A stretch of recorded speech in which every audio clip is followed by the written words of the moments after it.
7 cosas que debes saber sobre la Virgen de Fátima. Este 13 de mayo la Iglesia recuerda un año más de la primera de las apariciones de la Virgen de Fátima a los 3 pastorcitos, Lucía, Francisco y Jacinta, ocurridas en Cova da Iria, Portugal, en 1917.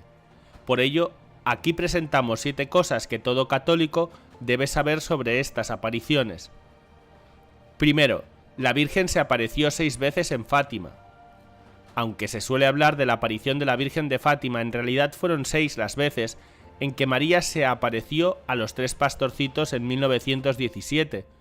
Lucía y sus primos Francisco y Jacinta Marto vivían en el pueblo de Aljustrel, en Fátima, y trabajaban como pastores de los rebaños de sus familias. El 13 de mayo de 1917, los 3 niños vieron una aparición de la Virgen María que les dijo, entre otras cosas, que regresaría durante los próximos 6 meses todos los días 13 a la misma hora. María también reveló a los niños en la segunda aparición que Francisco y Jacinta morirían pronto y que Lucía sobreviviría para dar testimonio de las apariciones.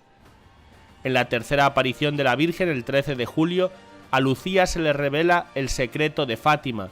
Según los informes, se puso pálida y gritó de miedo llamando a la Virgen por su nombre. Hubo un trueno y la visión terminó. El día 13 de agosto, en que debía darse la cuarta aparición, los niños no llegaron a Cova da Iria, pues fueron retenidos por el administrador de Urem. Así, el encuentro con la Virgen ocurrió el 19 de agosto en su lugar llamado Baliños.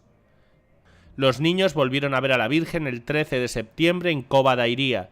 En la sexta y última aparición, el 13 de octubre, ante miles de peregrinos que llegaron a Fátima, se produjo el denominado Milagro del Sol, en el que luego de la aparición de la Virgen a los pastorcitos se pudo ver al sol temblar en una especie de danza, según los testimonios.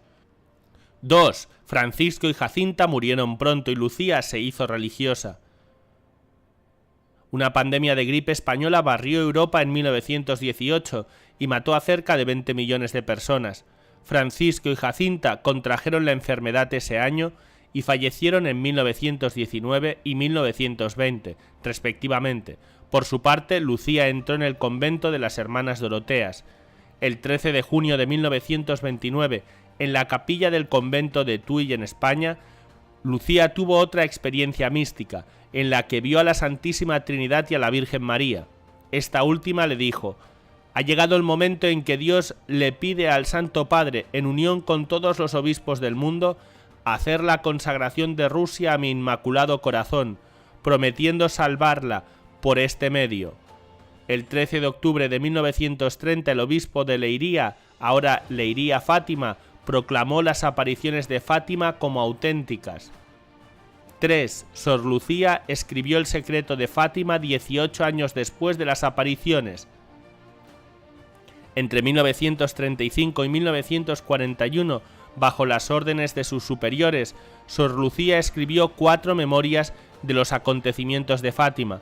En la tercera memoria, publicada en 1941, escribió las 2 primeras partes del secreto y explicó que había una tercera parte que el cielo aún no le permitía revelar. En la cuarta memoria añadió una frase al final de la segunda parte del secreto: «En Portugal se conservará siempre el dogma de la fe». Esta frase fue la base de la tercera y cuarta memoria.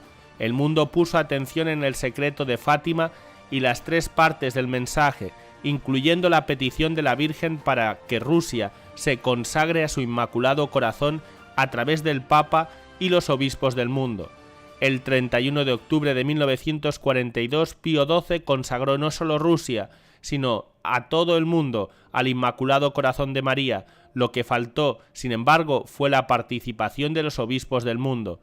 En 1943, el obispo de Leiria ordenó a Sor Lucía poner el tercer secreto de Fátima por escrito, pero ella no se sentiría en libertad de hacerlo hasta 1944.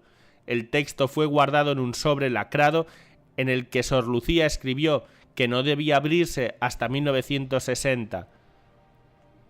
4. La tercera parte del secreto de Fátima fue leída por varios papas. El secreto se mantuvo con el obispo de Leiria hasta 1957, cuando fue solicitado, junto con copias de otros escritos de la hermana Lucía, por la Congregación para la Doctrina de la Fe.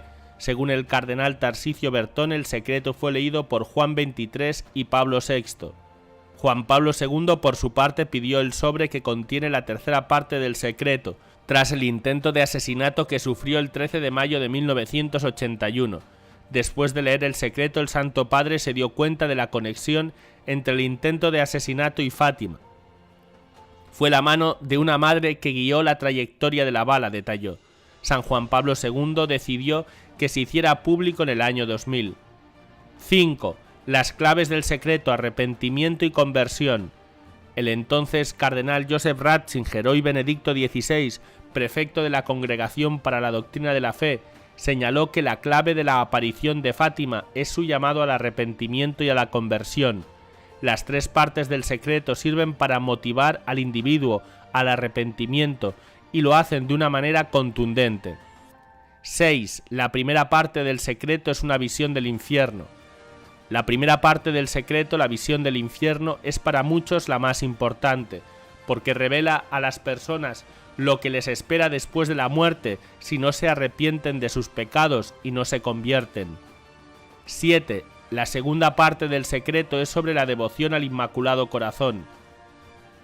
En la segunda parte María dice: «¿Has visto el infierno donde van las almas de los pobres pecadores? Para salvarlas, Dios quiere establecer en el mundo la devoción a mi Inmaculado Corazón». Después de explicar la visión del infierno, María habló de una guerra que se iniciará durante el pontificado de Pío XI.